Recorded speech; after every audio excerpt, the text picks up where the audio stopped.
so that must mean that networking comes easy to you. But that's not always the case.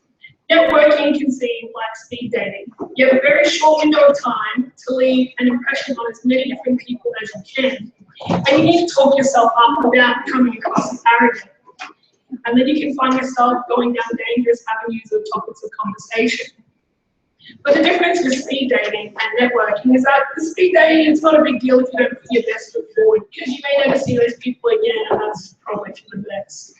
But with networking, you definitely want to be remembered for the right reasons, and you will most likely see that person again in the future, or at least you hope to. So this session hopes to help you develop new skills that will serve you a lifetime.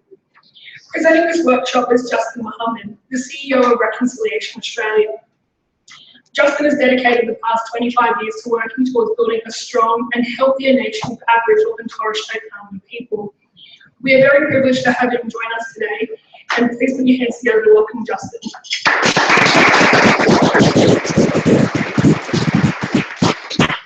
Once it's down, that's okay. Thank you so much for this. I understand hearing the noise when I walked in here that I'm with a lot of people who like to talk, so it's good. Hopefully it continues. Before I start, I just want to, as we do, but acknowledge the traditional owners of the land which we're meeting on, and which I'm here, and we're going with people from the Eora Nation. Been here all week actually from Canberra, so I've had a couple of welcomes, and it's really great just to know that we can, live in this, be on this beautiful piece of land in Australia, and do what we do, and learn, and meet each other and different people. But today I've got a envious task. We're going to talk about networking, and I don't think me just getting up here and say, well, the CEO of Reconciliation Australia, this is how you do it, because we all start from a point in our lives, and we all have our own personality traits. And my wife and I, we've got 5 children, and they're all very different from each other. So it doesn't have to grow up in the same household and eat the same food and come across the same discipline.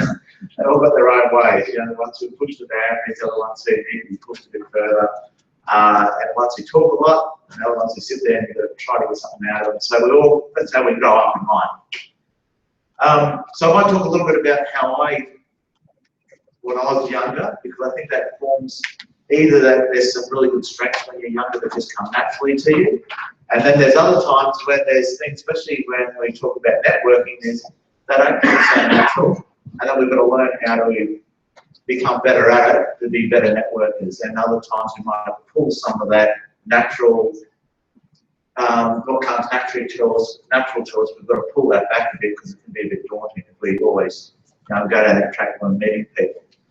I've got a few tips, but I just want to probably start off where I come from as a young person. I think, just with the diverse backgrounds in here, you all come with your own story, and I just know right from the forefront of this is that your story is unique to you, and you'd be surprised how many people want to know that.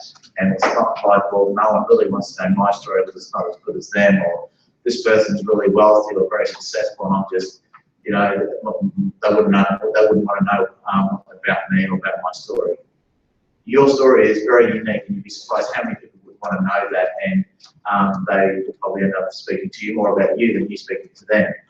So my story is that I grew up in a town called Bundaberg, Queensland, and people don't know Bundaberg, where the drums made.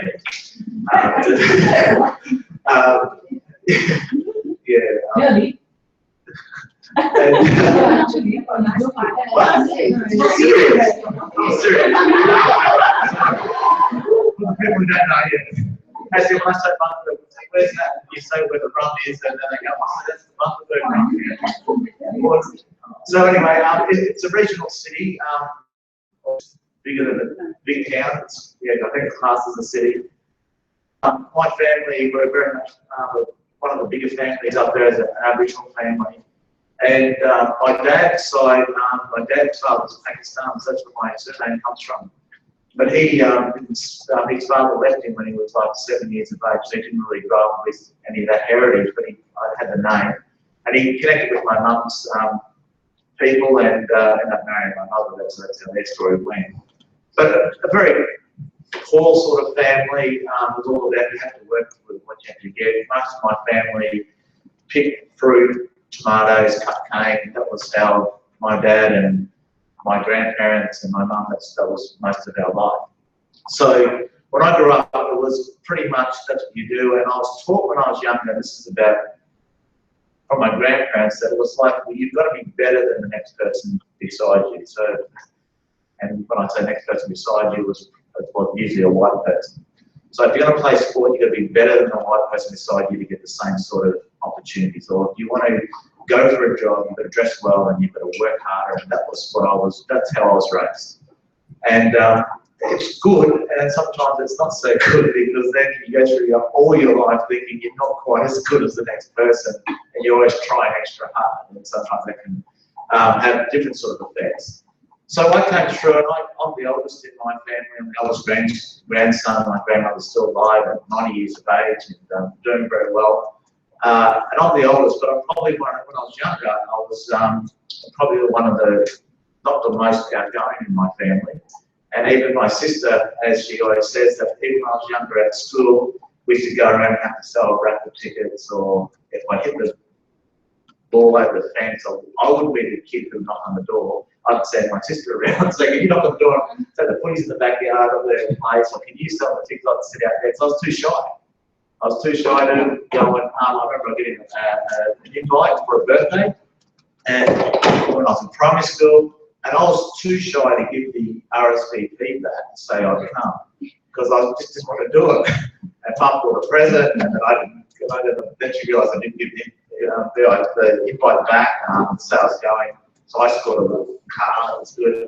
But she was pretty good. That wasn't the motive. So I came through got to try to be better than other people, or maybe this similar sort of thing, but just to try to get an equal understanding.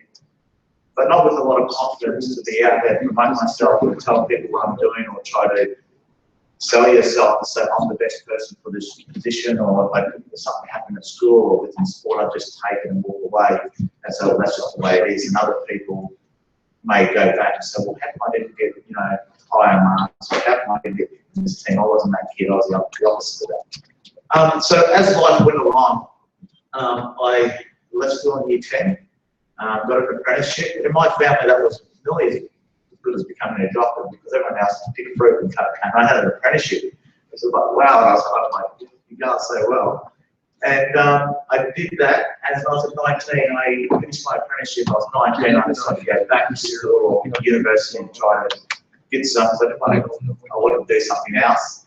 And I started working in Aboriginal affairs and youth work in the juvenile justice areas, and I kind of learned that system. But during that time, it was very funny. At the time I was doing this youth work, there was a community radio station where I was, and I was in Victoria at this time. I moved to Victoria because Mum and Dad were down there picking fruit, so I went down there because my mum says, son, you've got to come down and be with your Mum and Dad.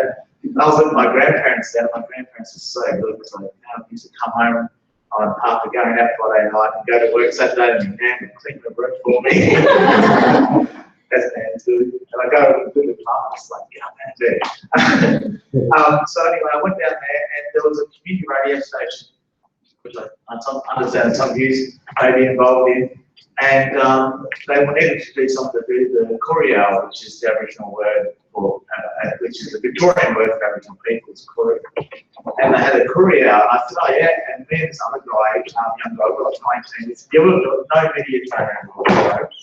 Didn't know how to work anything. It's probably less technical than what it is today. Mine was not actually more technical back then, because it was like every company had to kind of change assets and all these sorts of things. So anyway, we put our hand up, we got out there, and we realised it wasn't an hour, it was 2 hours, but it was called the Kuri hour. You had to be there for 2 hours. So we got there, and we pumped through, and I don't know how we did it. And it wasn't too, it was 9 o'clock to 11 on a Thursday, I still remember that. And we used to drive out there and get CDs, came to the road, take CDs and collection. And we used to, get stories and go around to the community and try to find different things. So we're kind of doing this stuff just because we're filming these 2 hours and interviewing people and asking some pretty silly questions. But what it started doing is it started you started realising people were listening to what, you know, for the first 3 months it was like, no one's listening to us, so we can just have fun, play our own music, and just say what we want to say. And someone would bring up, oh, that was a really good song. Oh, someone's listening to us, and we have a bit of a laugh about that. And then the station, we must have done all right. The station asked us to do the early morning show, the breakfast show. And we thought, oh, this is good, more time. Then we realised how early you got to wake up in the morning. That was really hard. I think we missed the first show on the radio, but it was really upset. And so that was my first taste of media. And then we decided to do a community newsletter. And I don't know what it made us do. I wasn't the best writer or speller, but I just loved kind of hearing people's stories. But during that, it started pushing me into this space where I had to go and knock on a door or introduce myself and talk to somebody and try to get their story, which I wasn't really good at. And as life kind of moved forward, is that I think a lot of those skills I learned then, in my other work, it made me become a little bit more bolder in what I was doing, think before I spoke. Also, when I met people, I didn't kind of just brush it off, but I wanted to know about them a bit more, which I think made the connection. And then this whole thing of networking, and people say, oh, you're really good with people, or you're really, you know, people feel comfortable about you. I think a lot of it came from when I had to kind of, when I was kind of on a microphone and no one could see me, my confidence grew. And then I had to go and talk to my own community and get stories. So that grew, and then I started talking to people I didn't know at all. I had more confidence. So it was stage by stage or step by step, I was able to build a bit more confidence in what I was doing. So that was part of my life. And then I started, as I kind of 26, 27 years of age, the elders of the community I was in asked me to head up the organisation. And again, I had no idea about being a CEO or the head of the organisation. But obviously they saw something, and the next 20 odd years I was pretty much, a lot of it was at the front of community meetings. And any of you come from communities where you have community meetings and people come in and have issues and don't know, arguments. I was kind of like the adjudicator trying to answer those. So everything else when I was a young person where I kind of try to run away from confrontation, or when I got older, it was kind of, there was a part of me which then allowed me to play a role for my community, the Aboriginal Torres Strait Islander community, from a local level, and then, you know, and now in the national sort of seat. So I don't know if that all made sense, but from those days of community radio, now I find fast forward to where I am now, I still pitch myself. I find myself doing more interviews, being interviewed.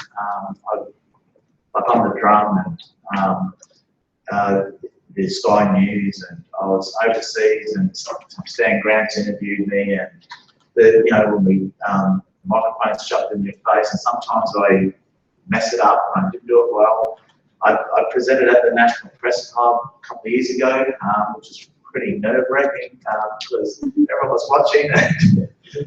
So there was all these things kind of happen. I think that here's this young boy who wasn't that sort of person, but through a bit of an introduction to community radio, and I took that, and then one thing leads to another. And probably what around about your own development and where you want to go with this is it takes, you just got to take the opportunities that's in front of you, because sometimes you don't know where that's going to lead. My 2 hour one, first of all, I thought it was a 1 hour show. It was actually 2 hours. And then by the time I moved, you know, like where I am now, I'm thinking, you know, that was the start of just understanding how that works. And I probably needed that more than anyone else, so I didn't chase after it. So that's a bit of a snapshot of my journey. So I want to try to, I know I've got a little bit of time, I don't want to talk too much further, I'd rather ask questions. And I'd love to have anything that there's no silly question, because everyone's question may not be the, people say, oh yeah, that's a stupid question, but usually ask that stupid question, there's about 3 or 4 people that think, you know, that's the way to be like. And yeah, so we'll spend a bit of time with that. And please, anything you want to ask me, I'm an open book as much as I can. But I'll try to answer as best I can. If I can't, I'll say that I just don't know about it, and to be honest with it. Another thing which I wanted to kind of explain, as you know, I don't have a presentation, and this is a little bit about me and technology, I suppose, is that I fundamentally believe that when we present, like I'm doing now, is if you can read any, especially in this world of technology with things like Facebook and the internet and Google and all the rest of it, if you can look up what I'm going to say on Google or the internet or Facebook, well, you don't need me to stand here. So I kind of think the PowerPoints, to stay my personal opinion, I know some people love it, my wife loves PowerPoints, is that one is sometimes they just don't work and then you kind of direct your whole speech. Secondly is that I think if you write anything on a PowerPoint, if you expect the audience to read, if I'm presenting that and I'm reading everything that's on the PowerPoint, well then I'm really being a bit disrespectful to the people in the audience, because most people can read and you say, well, why are you reading exactly what you've got up there? I'm going to talk about it myself. So I kind of steer away from that and try to be, try to talk to it. And then if there's anything that goes off script, no one knows that I've got it wrong. So I'm just going to quickly touch on what I think is very important with networking, and what I think that sustains really good your reputation. Because people, after a while, even though when you're younger, you don't think your reputation or what you do when you're younger won't have any effect on life afterwards. But can I stress to you, and as I said, I've got 5 children. We've got 2 20-year-olds, 19, 18, and 17, in that order. So pretty busy. But as young people, what you do now, it can leave impressions in people's minds. But on the other side of it too, is that as you grow with your work career, and sometimes your career changes, but it starts developing you and setting you to have your natural instincts, what you fall back on in tough times or when you get cornered. You'll find that maybe the way you may have reacted 2 or 4 or 5 years ago may have changed, because you've actually developed these other sort of, you've been mindful of how you behave or how you responded, and that kind of gives you these, when you get into difficult situations, your fallback isn't just back into the, back into the never, it actually kind of falls back and go, yep, I know where I stand here. And so it's very important, I think, with relationships, is that, and reconciliation does this, and that's why I'm just so privileged to be in this role, because it kind of speaks to everything I do. But we have 3 sayings of reconciliation, which I think is really good just in normal life. So it's about relationships. Most successful people have good relationships. Most of the median people that I know have good networks or relationships. The other thing is that they sustain those relationships because of mutual respect between people. You don't have to agree with everything they say, and not everyone can. You may not agree with some of the things that they do in their personal life or even in their work life, but there's a respect that someone's got there because they've worked hard, or someone's in a position and you've got to respect that position. But there's a respect in both, and 2 ways. You show that respect, they kind of reflect respect back to you. And I think if you get those 2 things right, opportunities generally follow afterwards. People have questions spoken to me and said, well, did you think to be a CEO? When did you plan this? I never thought I was a solid. Let's do it year 10. I got the first apprenticeship that came up, which is in the automotive industry. So yeah, straight out of school, that's what I want to do. After 4 years, I said I want to do that. I'll go back to school and study, and I youth work would be great. And then one thing leads to another. So it's not about, some people don't have plans. I don't have a plan for 5 years or 10 years. I know it sounds a bit scary. Even though I tell kids to go to school or go to university. But Dad, you didn't. Well, I know I didn't. But it's something I think you've got to find. Some people need to have a plan. Please do that. If you're a person who doesn't have that, don't feel pressured into, I've got to do it because that's what everyone else is doing. But your story is uniquely different. I think if you get these couple of relationships right and respect the opportunity right, the key thing is finding out how do you grasp hold of the opportunity. Because sometimes we miss the opportunity. And a bit like me, I'm a bit slow sometimes. It's happens to go, oh, I should have done that, or I should have said this, or what am I doing? I missed that. But they do come along, and I think if you're a genuine person and you have these other traits, the opportunity will come again. It doesn't kind of leave you forever, and be patient with that. So to be a strong networker, I still pitch myself as with the work that I do now, but I've met a number of the prime ministers. So I'll show you this is how I answer with respect. So I've personally met with Kevin Rudd when he's a prime minister, Julie Gillard, and Tony Abbott up in Melbourne Turnbull as well. Out of those 4 prime ministers, which took me 5 years to do that, because I say change. It's pretty quick. It sounds like I've been around forever. 20 years time, that'll sound very impressive. But with those, Kevin Rudd, I couldn't wait to meet him because I thought he was a great communicator, and especially for Aboriginal and Torres Strait Islander people, the apology and what he promised. I can't wait to meet this guy. I met him, and you wouldn't believe it. I met him, and I walked like I wish I'd never met him because it was so disappointing. I would have rather just not meet him.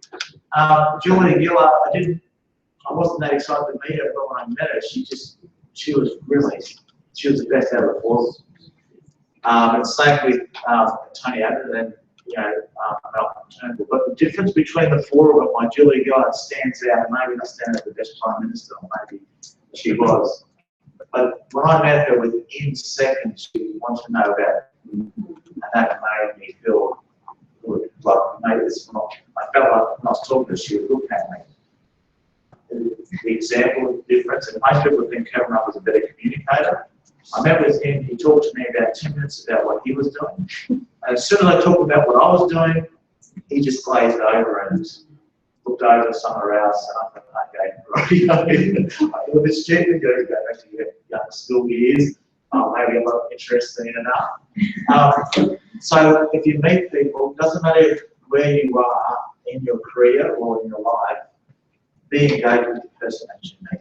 And it doesn't have to be a very successful person or someone on the street. If you be engaged with that, you don't know where that network will take you, and that connection will take you. And that's how that's the prime ministers, so they're supposed to be very good at what they do.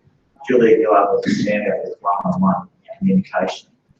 And as we probably see, is that's probably better than someone standing up in front of a whole lot of people, because the one-on-one stuff is the things that's going to sustain you through your life. That's right.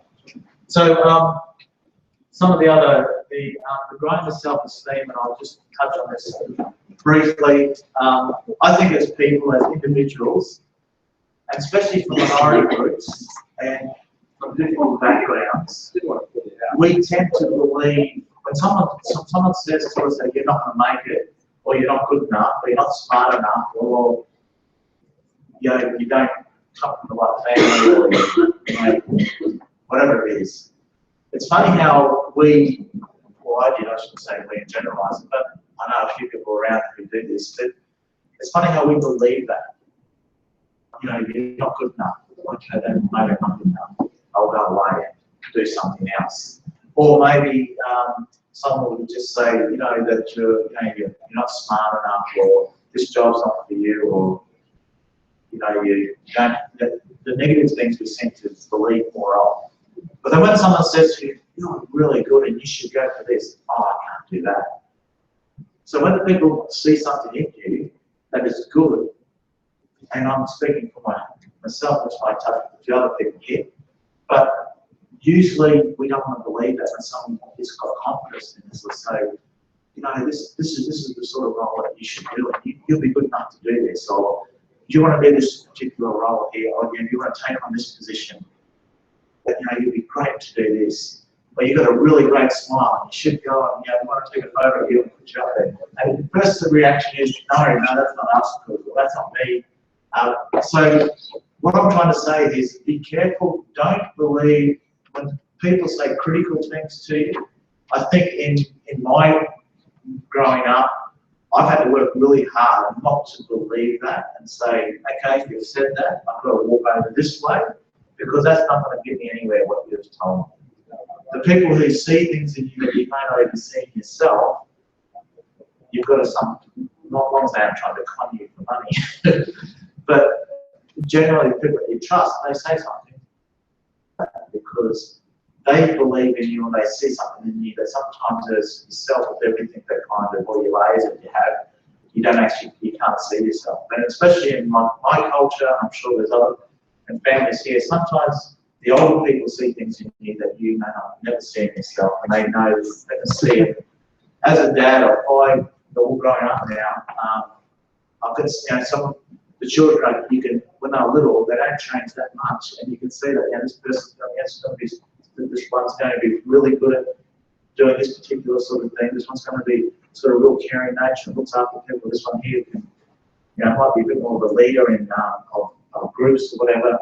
So you can see things in people that you maybe not be able to see yourself. So listen out for, not for the negative criticisms, because there's plenty of those, but listen out for the positive ones, because, and especially when they come from people that you trust. You don't just think you're just saying that because obviously you have to, but obviously listen to those. And I'll finish with this because we're getting close to it. Becoming a strong networker is, well, I'm hopeless at remembering people's names, but you've got to try to connect and think about what, the easiest way, if you don't have questions about it, if you feel you can't communicate, ask the person about themselves. Something that I taught very early from an Aboriginal elder, which when I was young, obviously I must have been young. I used to get in all the people that were maybe I thought was a lot more important than I was, or had a lot more experience. We've all got things in common. So the first thing you sign someone, and they might be the CEO of the radio station that you work at, or the media group. They may be a lecturer. Do you have family? Where do you come from? And you find that people really open up to that. Because in the life of the people that I deal with, they don't get those questions a lot. A lot of people kind of just want to talk about work and talk about where they, how they can progress themselves. But when you get an interest in somebody else, that opens up another connection. So I mean, this is just the way I do things is, like I sat next to the CEO of BHP, the big mining company, just last night. And he's sitting beside me. Here I am. I'm sitting beside the BHP CEO, who runs the biggest company in this nation, 100,000 employees. What am I going to say to him? I don't want to say the wrong thing. And we sat there, and he said hello, and I said, I don't know what made me do it. I said, where did you grow up? And he grew up in a little country town, so we had a connection. I grew up in Mohamed, so he went to a public school, I went to a public school. Before we know it, we started talking about things, and then by the end of the night, we were talking about business, but there was a connection that was made. But I came straight into business. My sort of, my self-esteem against someone like that would be like, we've got nothing in common, so what can I connect with?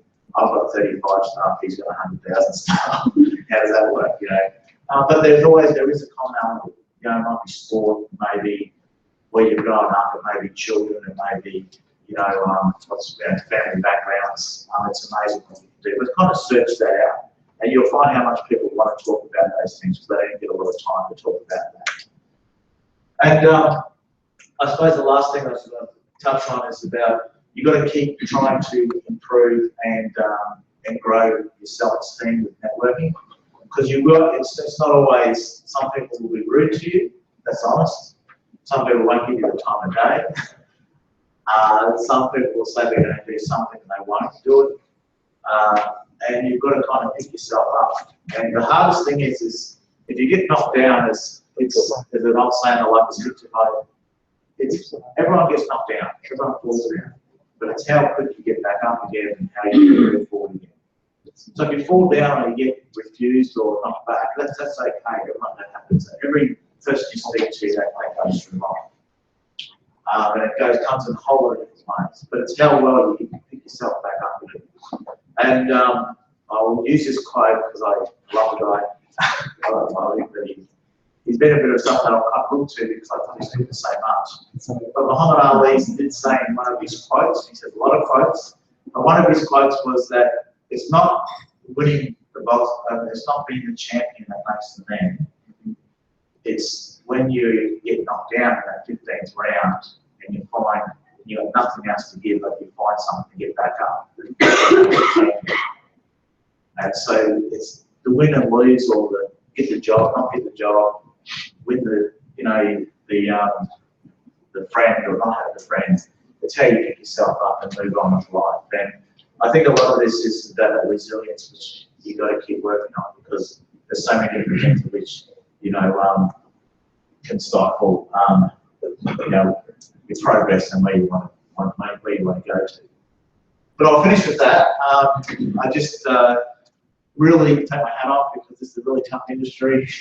It really is. It's cutthroat, and you'll probably get tested. Your own morals will be tested about what you are going to report on, or what you're going to get involved in, what you need to promote, because that's what sponsors. You know, there's a whole lot of things that you'll have to go through life, and very important to find out what are those things you're not going to move from.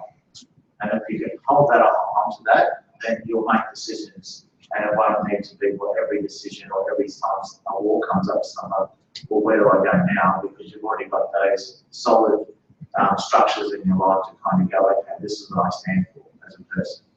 And one of the things, I've worked 26 years in Aboriginal and Torres Strait Islander organisations. I've never worked for government, and I was probably going to, but now I haven't. And you know what, I probably never will, because I don't think I'll be able to. I encourage people to go and work for them, but I don't think I can do that anymore. I wouldn't be true to myself. So it's like it's nice and easy. So if someone comes up and says, "Oh, have you thought about this job?" No, it's not interested. It takes a lot of stress out of your life, unless instead of going around looking for any job that comes up. But be a little bit choosy. You can be within yourself. You don't have to kind of tell everybody that. But in your own quiet self, you can say, "This is what I stand for. I want to work for this sort of line of things. I'm not going to just kind of sell myself short over here." Obviously, you've got to pay bills. I think you do one thing where you're still kind of chasing your dream and achieve that at the same time. So I don't know if that helps. I'm just, yeah, I'm getting on this. It is a journey, and there's no guaranteed way through it. Everyone has to find their own path through that. So I'll open up with questions. I think it's probably easier. I haven't done answer anything, as I said. If it's political, if it's not political, if it's personal, just depends how personal that I'll something. Okay, any questions? Yeah, what's your most useful strategy to deal with fear or rejection? Okay, it's good. Fear and and this is, I think, in myself. So my first point is, if I see something which is challenging me, I don't kind of want to flare up and grab hold of it and fight it. But there's something in me which I don't also want to let that dominate me. So for myself, it's I did to hear this and it kind of resonated. Sometimes you read these things, you go, "Oh, that's really good," and you realise, "Oh, that's what I do, so it must be really good." But I did hear these things, so I was laughing at me. She goes, "You have to just tell me this because that's what you do." But I think what's a strategy? What's worked for me? I have this saying, and even if it's in with the kids, which is sometimes hard because it is a lot spontaneous. You know, come on later than they should be, and you kind of want to just grab by the neck and say, and I have times where I ask that you're worrying, but it is like stepping back and taking that deep breath, or wait till the dust settles, as we talk about. I always tell myself, things you have a work situation, maybe sleep on it, wait till the next day, because you don't want to respond to something in passion, because that can get you in trouble. Sometimes you do, if someone's there's cards or something, you've got to respond. It's a step back, and then if you step back and give yourself that moment, what happens? Don't let your emotion dictate how you're going to respond, but then you look at it, your brain's a pretty powerful thing. and we start seeing things that the immediate problems doesn't kind of clarity. And I was involved in the reason which I think this works, even in emergencies. Just about 3 weeks ago, I saw this car crew up the road back into a tree. I was the second person there. There's a person in the car, and his front arm was pretty messy. He was still conscious. So we go over there, and my first reaction was, and one lady was trying to get in, and I said, no, don't do that. Just down and the ambulance came. But when the ambulance and the fire brigade came, even though they were emergency responses, they didn't rush in and just whip the guy out. They looked around, stopped, he was breathing. That was kind of the first thing. Okay, big plan, and they got the guy out. And I thought, yeah, that's another crisis thing. But they didn't run around trying to rip doors off and drag the guy out or try to put something. They didn't do anything for probably. I thought it was like half an hour, probably 5 minutes. So step back and let the dust settle and let your brain, not your emotion, work to do that. Because fear is all about emotion. When you're a kid, you run away. You can't sleep because you're fearful. But it's all about emotion. And that's what you have to try and control. And it's hard to control emotion. So what you do is give it time. Sometimes you have to be upset, sometimes you have to laugh, sometimes you're angry. Let that happen. Thanks. Gotcha. Throughout the years of your networking, what is your biggest challenge? How do you overcome it? My biggest challenge. It's a good one. I think there's a couple of times in your life you think it's your biggest because you feel like you can't do it. So my biggest challenge is when I think I can't get through it. And that's from number one night, the night before we had an AGM. I was the chairperson of a national organisation, an Aboriginal health organisation, and like about 300 members that were turning up. And I we made some pretty big changes. Got rid of the CEO, I was the chairperson, stuff that was going to be all happening. And the night before, I just don't have to get down there the next day. So that's one of them. I had a lot of workers that they want to vote me out, and I was trying to put up with part of the ego or whatever, but I just I don't want that to happen. And another time I had a really, I was at Parliament House and had a personal thing that took place. I remember I was in the wards of Parliament House and I had to then come meet with one of the ministers. And for something personal, I got a phone call and I was walking around in the garden. I was really hyperventilating. And I'm not another person who really does that. So, because it was just overwhelming what I was told. And the biggest thing when my grandfather passed away, and I didn't get a chance to say goodbye to him because I was on my way out to see him. He passed away and I got there, and that's what I was confronted with. And that was a big part of my life, and next minute he's just not there anymore. But the way I dealt with it, I'm thinking back, and every time of those 3 instances, it was 2 of them, my wife was the thing that got me through it. So she gave me the confidence and she said, no, you're right, you need to go and do this. And so I relied on someone I could trust. They weren't connected to my work. They weren't the expert of running AGMs. They weren't the expert of maybe going to meetings. I don't know, one was pretty clever, I'm not clever what I am. But wasn't the expert of going to talk to the Minister of Aboriginal Affairs, but she just knew who I was, so I went. That's the first person I called. And with my grandfather, I wasn't married then, but my mum was probably the one which helped me through that. But she lost her dad, I lost her grand, but I lent on her. I mean, when I think about it now, it's probably a bit selfish, because she lost her father, but she stood there and directed me through and said, "Hey, you've got to get back to work now." And I took comfort in that and got through with that. So really, the biggest disappointments or the toughest things that could have taken place were overcome because I got connected with people that I could trust. They weren't made to be the expert in the area, but there was someone which I knew I could fully trust, and they had my best interest at heart. And that's kind of what you can find that's great. They could be a friend, or that could be. That's how I dealt with it anyway. Yeah. Thank you. Any other questions? Yeah. a scenario for you, which will show you probably a lot. And you've got somebody on the chat, so it's probably and they're one of those people that's always like your conferences over the voice guy, chatting, so not at all times. But you look at that, you kind of be sure to see where you're actually getting there sometimes. This is like worse. I was there.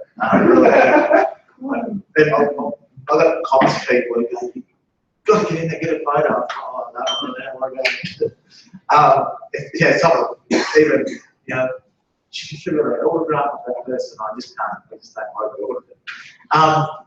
Look, I think that's one thing I really struggle with, because you've got to push your way in. Some people they just hold the space. You know, they do it. They don't care about anyone else.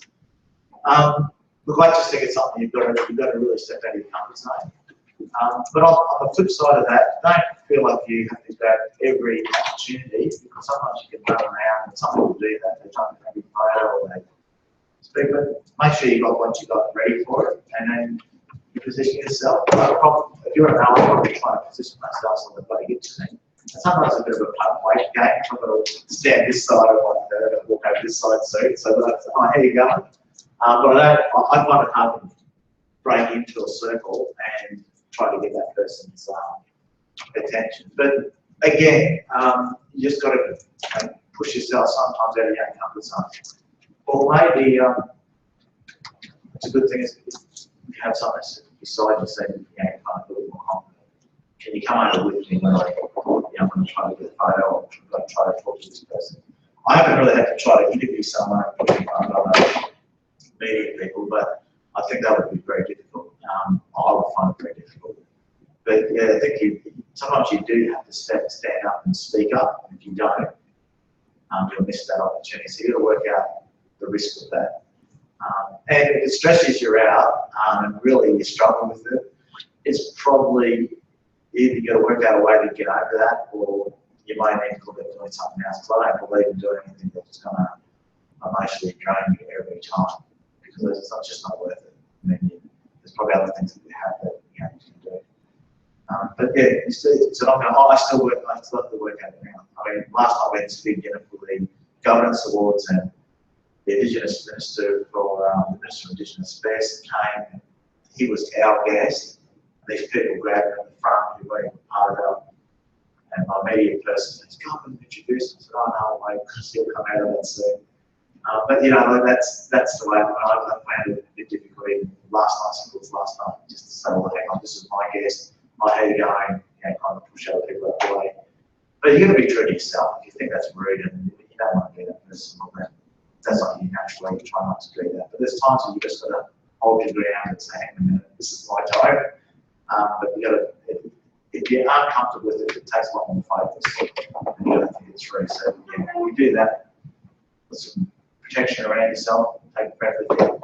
Put yourself in the right line. You see them walk up to grab a drink, get up there with them. I mean, you do a whole lot of different things. You know, walk past them. They're sitting down when they just by themselves and take it. But yeah, it's a combination of a whole lot of things. I don't think there's any one way. Unless you're the person that you've got that much front, you can just walk in and say, "Oh, excuse me, I'm so-and-so." If you can do that, that's great. I wish I could do it.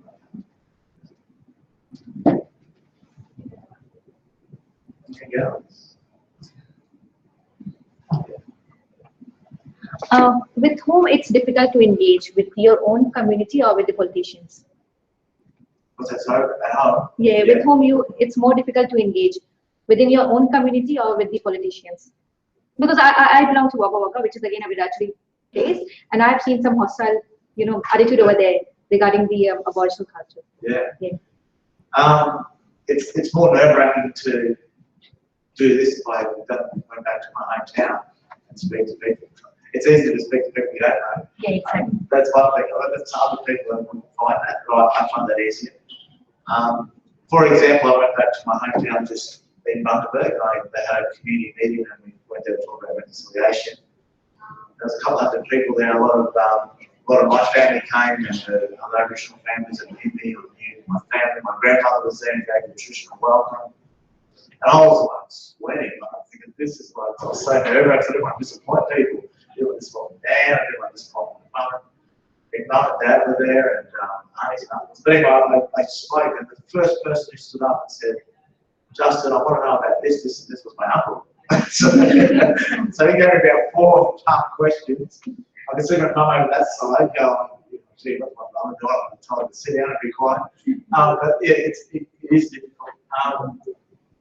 I think that the thing in your own community, which once the heat of the meeting's gone, and some of the biggest conflicts that I've had on people that may have disagreed with me, I make a point, and this is a bit of this overcoming your fear, is make a point to go up to that person and go, oh look, you know, like, whatever it may be.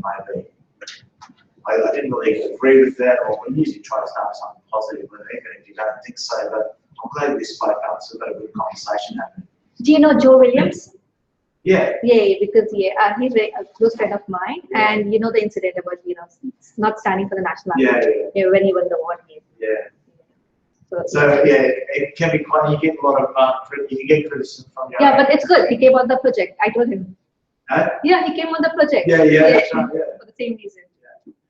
And so that's exactly. And I think that when you get your own community, you can actually because you don't think the moment's lost in the 1 hour meeting or 30-second interview or whatever it might be, because you can say, yeah, well, I know that person, I'll make the time to follow them and speak to them. And usually when it's one-on-one, it's a lot different because they don't have the audience and big crowd. So I found that's a lot better. I've had the other thing with conflict when people may, especially with electronic media, is you just kind of, it might be, but sometimes people get on texting and Facebook or tweeting or whatever, they want to have all this. And if you know them, I've just made a point now after a couple of backs and forwards, I'll just give them a call on the phone. Okay? And you find they're just completely changed. So what do you say? Like, you know what? You want to have a catch up and have a talk about it. And, oh no, I'm just a bit angry at the moment. Things just changed very quickly. But in front of that, just kind of feed into it all the time. Because sometimes I think the social media side of things, especially with community, your own community, and family, social media can actually be more divisive than bringing people together, which wasn't designed for that, but it can do that. So sometimes face-to-face or a conversation over the phone is a lot easier. Even though it's hard to do it, but it's... Thank you. Yeah, that's it. Oh, good. Thank you very much, Justin, for joining us this afternoon.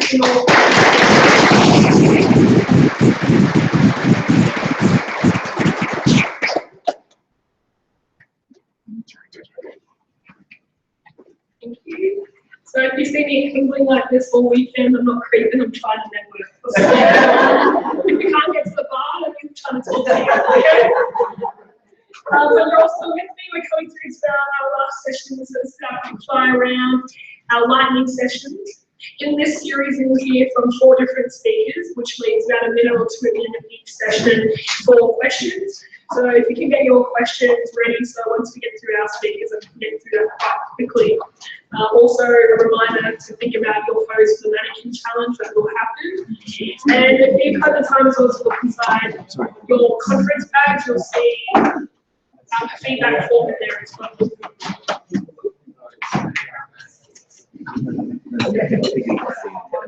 Thank you.